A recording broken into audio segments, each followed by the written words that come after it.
On the April 19, 2025, the United States launched a military strike inside Iran. Within minutes, every news channel on the planet lit up with the same story.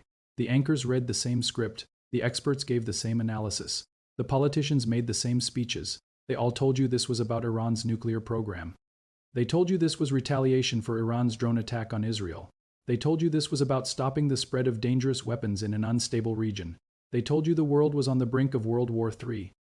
Every single one of them was lying, and they all knew it. This strike had absolutely nothing to do with nuclear weapons. It had nothing to do with drones. It had nothing to do with Israel. It had nothing to do with proxies or militias or ideology or religion or terrorism or any of the words you heard repeated 1,000 times on your television screen that week. And by the time you finish this breakdown, you will understand exactly what it was really about, why it happened exactly when it happened, why both governments wanted it to happen, and why the one thing that actually caused all of it was never mentioned on any news broadcast in any country on the entire planet. Not once. This is not conspiracy theory. This is not speculation. This is just the sequence of events laid out in the order they actually occurred, not the order they were reported to you. And once you see them lined up, everything changes. You will never watch the news the same way again. You will never read a headline about Iran the same way again, and you will understand something about how the world actually works that most people go their entire lives without ever figuring out. Let us start at the beginning. Not the beginning the media showed you. The real beginning. 3 weeks before any missiles were fired, before Iran launched a single drone toward Israel, before any of the dramatic footage you saw on your screen, Iran made one quiet announcement. It was not covered on CNN. It was not covered on BBC. It was not covered on Fox News. It was buried in the financial press, mentioned in one paragraph on page 14 of the Financial Times, and then forgotten. Iran announced that from that day forward it would accept any currency for its oil exports, not just dollars, yuan, rupees, rubles, euros, anything. They said they would no longer require any buyer to convert their money into US dollars before purchasing Iranian oil. That was the announcement. 12 words. 12 words that set the entire sequence of events into motion. Most people reading that will think, so what? A country changed its payment preferences. That is not a reason to launch missiles. That is not a reason for a geopolitical crisis. That sounds like an accounting decision. And that reaction is exactly what everyone involved is counting on. They are counting on you not understanding what those 12 words actually mean, because if you understood, you would see everything. Here is what those 12 words mean. Since 1974, every single barrel of oil sold anywhere on the planet has been priced in US dollars, every single one. It does not matter if the oil is sold by Saudi Arabia to China. It does not matter if it is sold by Nigeria to India. It does not matter if neither the buyer nor the seller has anything to do with the United States. The transaction must be conducted in dollars. This is called the petrodollar system, and it is the single most important financial arrangement in the history of the modern world. This system is the reason the United States can print trillions of dollars without its currency collapsing. This is the reason America can run massive budget deficits year after year and nobody stops lending to them. This is the reason the US military has 800 bases in 70 countries. This is the reason the American standard of living is what it is. Every country on earth needs oil. Every country on earth therefore needs dollars to buy that oil, which means every country on earth must sell their goods and services to America cheaply enough that Americans will buy them and send dollars back. The entire global economy orbits around this one arrangement, and it has done so for 50 years. When Iran said they would stop requiring dollars, they did not just change an accounting policy. They put a crack in the foundation of the entire global financial order, and the United States responded exactly the way it has responded every single time any country has ever tried this, exactly the same way, with exactly the same playbook, down to the last detail. I am going to show you the pattern now, and I need you to pay very close attention, because once you see this pattern, you will realize that what happened with Iran is not new, it is not unique. It is the 4th time in 30 years that the exact same sequence has played out, and every single time the media told you it was about something else. In the year 2000, Saddam Hussein stood up in front of the Iraqi parliament and announced that Iraq would begin selling its oil in euros instead of dollars. This was reported briefly in the financial press. Nobody in the mainstream media connected it to anything. For 18 months, nothing visible happened. Then suddenly, out of nowhere, every news channel on the planet started talking about weapons of mass destruction. Exposed experts lined up to explain why Iraq definitely had chemical weapons. Satellite photos were shown at the United Nations. Intelligence reports were leaked. The public was terrified, and then there was a war that killed hundreds of thousands of people, a war that cost trillions of dollars, a war that destabilized an entire region for decades. And after the invasion, after they searched every inch of Iraqi territory, they found nothing. No weapons of mass destruction. None. Zero. But you know what the very first thing the new American installed Iraqi government did? The very first executive order? They switched Iraqi oil sales back $2. That was day one, before they wrote a constitution, before they held elections, before they did anything else. They switched the oil back $2. In 2009, Muammar Gaddafi announced that he was creating a new Pan-African currency backed by gold. He called it the gold dinar. He said all African oil and natural resources would be traded in this new currency. He spent 2 years building support across the African continent. 40 African nations were reportedly interested. For 18 months, nothing happened. Then suddenly every news channel started talking about human rights abuses in Libya. The same pattern, the same sequence.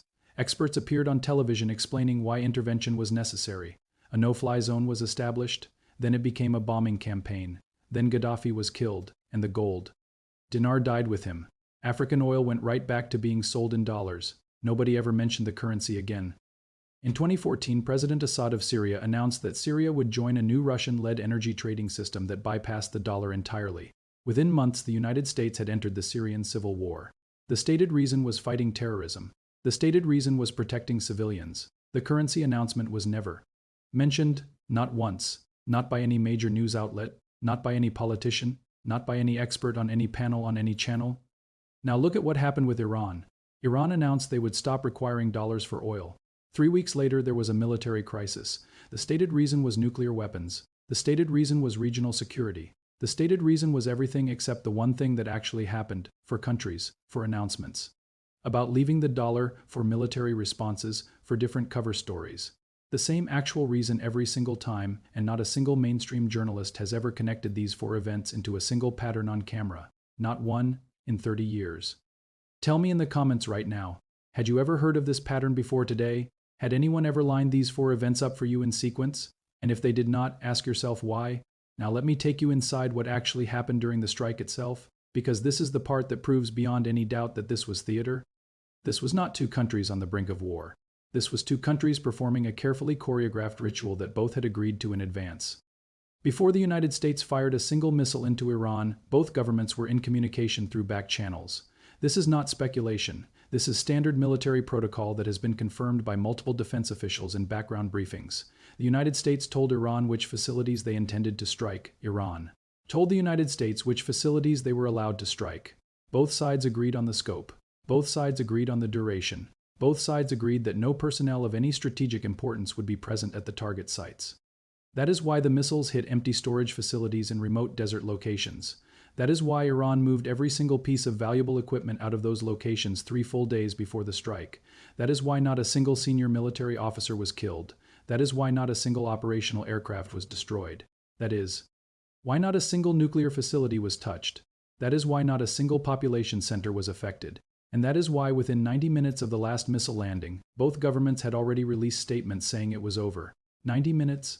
In 90 minutes they went from missiles in the air to both sides announcing de-escalation. That does not happen in a real conflict, that happens in a performance.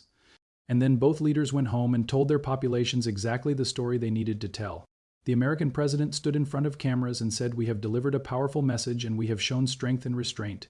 The Iranian leadership stood in front of cameras and said America was too afraid to hit anything of real value and we have demonstrated our resilience. And both of them were telling the truth to their own audiences, and both of them were lying to you. Both governments got exactly what they needed from this exchange. The United States got 2 fire missiles into Iranian territory.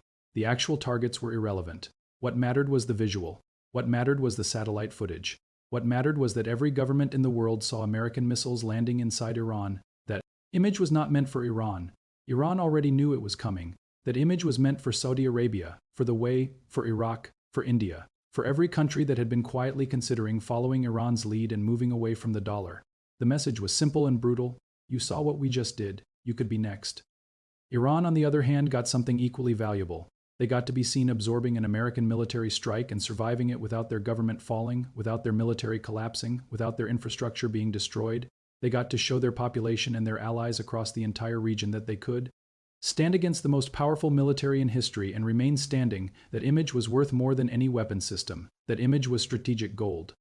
Nobody won this exchange. Nobody lost because it was not a fight. It was a transaction. Both sides paid a small price and both sides received what they needed. The only people who thought the world was about to end were the people watching it on television. Everyone inside the system knew exactly what was happening and exactly how it would end before it started. If this breakdown is giving you a level of understanding that you have never gotten from any news broadcast, a like genuinely helps this reach more people who deserve to know this. Now back to the analysis because we are not even close to finished. Now let us go deeper, because there is a layer underneath this that even most geopolitical analysts will not touch. For 50 years there has been one unwritten, unspoken, unsigned rule that governs the entire international system. You can do anything you want inside your own country. You can be a democracy. You can be a dictatorship. You can torture your citizens. You can hold elections. You can fund militias. You can build missiles. You can say anything you want about the United States in public. You can burn American flags on television. Nobody cares. There is only one rule, one single rule. You price your oil in dollars. You keep your reserves in dollars. You do not try to create an alternative. Break that one rule and you will be removed from power.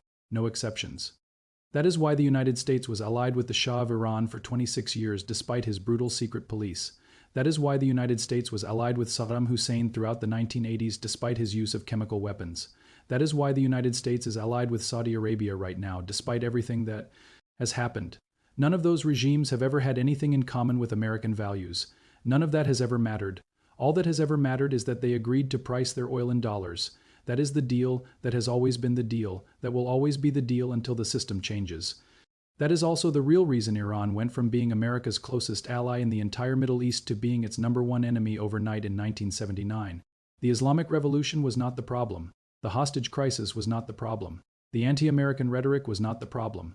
The very first thing the new revolutionary government did after seizing power was announce that Iran was leaving the petrodollar system. That was the crime. That has been the only crime for 45 years.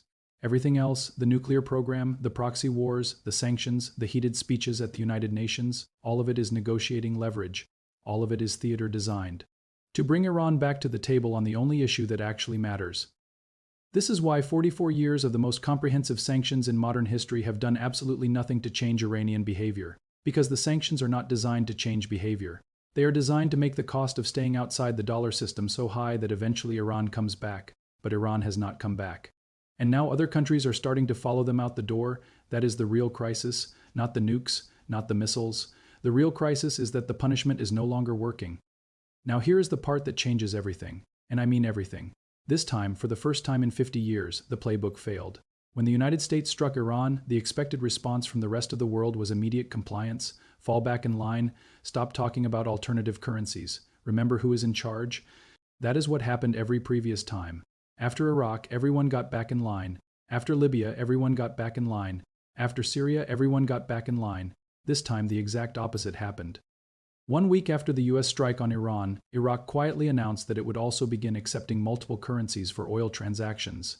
Then the Way made a similar announcement, then Kuwait, then Qatar, one after another, quietly, without drama, without fanfare, without any leader making a bold speech on television, every single Gulf state started moving in exactly the direction Iran had moved. Nobody was intimidated. Nobody fell back in line. Everyone moved forward. This is the actual historic event that happened, not the missiles, not the drones, not the dramatic footage on the news. This is the event that historians will write about 100 years from now. For half a century, the entire global financial system rested on one single unchallenged agreement, and in the space of 4 weeks that agreement stopped being unchallenged. The rule did not disappear overnight, but for the first time in 50 years, it was openly defied by multiple nations simultaneously, and the usual consequence, military force, did not stop it. That is why both sides went so quiet after the strike. That is why there was no escalation. That is why no second wave of attacks came. Because the United States just played its strongest card, military force, against a nation that challenged the dollar, and it did not produce the result it has always produced before, and nobody on any side knows exactly what happens next. They are all improvising now. For the first time in half a century, everyone is improvising. Now let me be very clear about what this does not mean.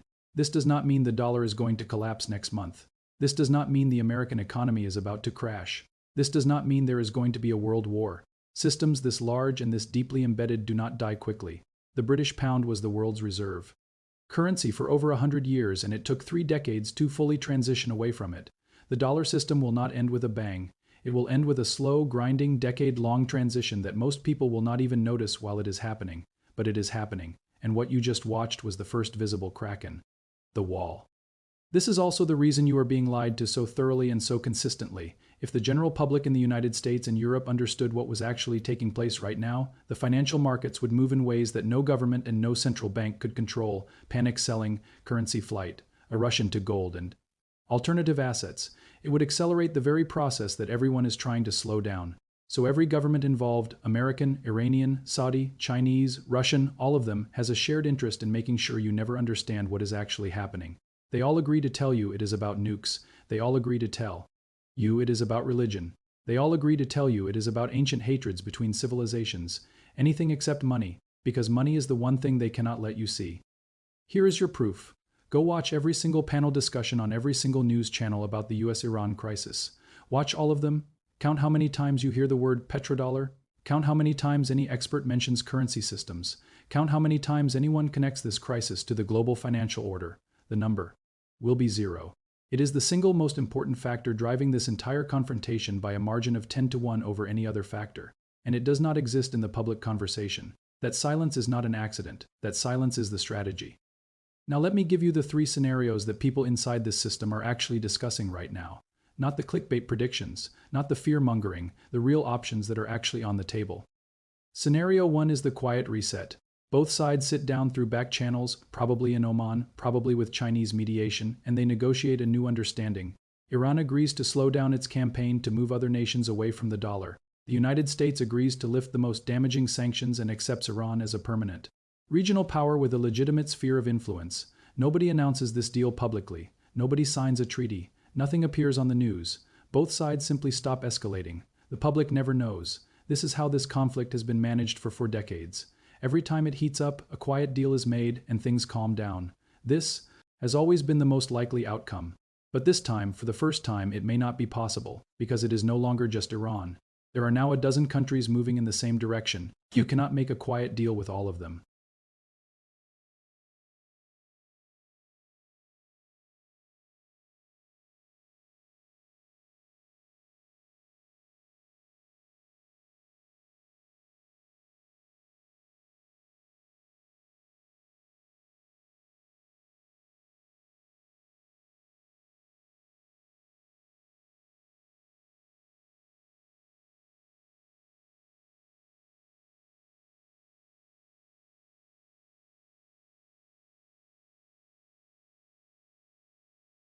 Scenario 3 is the one that nobody is talking about publicly, and it is the one that I believe is now becoming the most probable. At some point in the next 12 to 24 months, the United States and Iran will quietly become allies again, not public allies, not friends, but they will reach a private understanding exactly like the understanding they had under the Shah. The rhetoric will stay hostile. The public positions will not change. But behind closed doors, the relationship will completely transform. Iran will be quietly welcomed back into the American security architecture. In exchange, Iran will agree to keep its oil trade at least partially in dollars and use its influence across the region to stabilize rather than destabilize. Most people will say that is impossible. These 2 countries hate each other. They have been enemies for 45 years. Their entire national identities are built on opposing each other. And that is all true. But it is also exactly what people said about the United States and China in 1970. 2 years later, Nixon was shaking hands with Mao. It is exactly what people said about the United States and Vietnam. Today, Vietnam is one of America's closest partners in Southeast Asia. It is exactly what people said about the United States and Germany and Japan. Every single bitter enemy the United States has ever had eventually became a partner, every single one. Once the financial incentives align, the ideology always disappears, always, without exception. In the entire history of modern geopolitics, there is not a single case where money lost to ideology in the long run. Not one. Drop your answer in the comments below. Which of these 3 scenarios do you think will actually play out? And if you see a 4th possibility that I have not mentioned, write it out. I read every single comment on this channel, and the discussions here are more insightful than anything you will find on any cable news panel before. We close this breakdown. There is one final layer, and it is the one that will stay with you long after you forget the specific details of this video. The most disturbing thing about everything I have just told you is not that governments lie. Everyone knows that. Everyone expects that. The most disturbing thing is that they do not lie to each other. They only lie to you. The American general and the Iranian general speak to each other regularly through secure channels. They understand each other. They respect each other professionally. They agree on most things. They coordinate their actions. They tell each other exactly what they are going to do before they do it. The hardline politician in Tehran and the hardline politician in Washington will go on television on the same day and scream at each other with genuine-sounding fury. And that same evening they will both attend the same back-channel meeting in a luxury hotel in Doha or Muscat and discuss terms over dinner. They are not enemies. They are colleagues. They are playing opposing roles in the same production. They are performing a show. But here is the part that should truly unsettle you. You are not the audience for that show. You are the prop. You are the one who is told that the other side wants to destroy your way of life. You are the one who is told to be afraid. You are the one who is told to support the next military budget. You are the one who pays for the missiles. And they are the ones who agree in advance exactly where those missiles will land so that nobody they actually care about ever gets hurt. This is the thing you were never supposed to figure out. There are not two sides. There is not your team and their team. There is not East versus West or democracy versus tyranny or freedom versus oppression. There is one global class of people who operate this system. They sit in the same rooms. They attend the same conferences. They send their children to the same universities. They hold their money in the same banks. And then there is everyone else. You, me, the Iranian student who cannot afford medicine because of sanctions. The American soldier who is deployed to a base in the Gulf and told he is defending freedom. The Iraqi family that is still rebuilding from a war that was fought over a currency they never even heard of. All of us are on the same side. We just do not know it yet. Once you understand this, you stop being surprised by the news. You stop being outraged on command. You stop cheering for your team and hating the other team. You start seeing the pattern. And once you see the pattern clearly, once you truly see it, you can never be manipulated by it again. That is the real power, not predicting the future, not having secret information, just being able to look at the screen and know with absolute certainty when you are being lied to. That is what this channel is built to do. Not to tell you what to think, not to make you angry, not to feed you propaganda from any side, just to show you the pattern, because the pattern is the only thing that is real. Everything else is a story someone is telling you because they need you to believe it. If you are still here, if you made it to the very end of this breakdown, then you are not the person they designed the system for. The system is designed for people who watch the first 30 seconds of a news report and think they understand. You are not that person. You stayed, you listened, you followed the thread all the way down. And now you know something that the vast majority of people on this planet do not know and may never know. Subscribe if you have not already. Every single video on this channel is built exactly like this one. No clickbait, no fear-mongering, no taking sides, just the pattern. Exposed, explained, laid bare. The next breakdown on this channel digs into what happens next to the petrodollar system and exactly how the shift will affect the price of everything you buy, the value of every dollar you hold, and the future of every economy on the planet. Even if you live 10,000 miles from the Middle East, that video connects directly to everything you just learned. It is on screen right now. This has been an Atlas Geopolitical Analysis. All content is educational commentary and opinion based on historical patterns and publicly available information.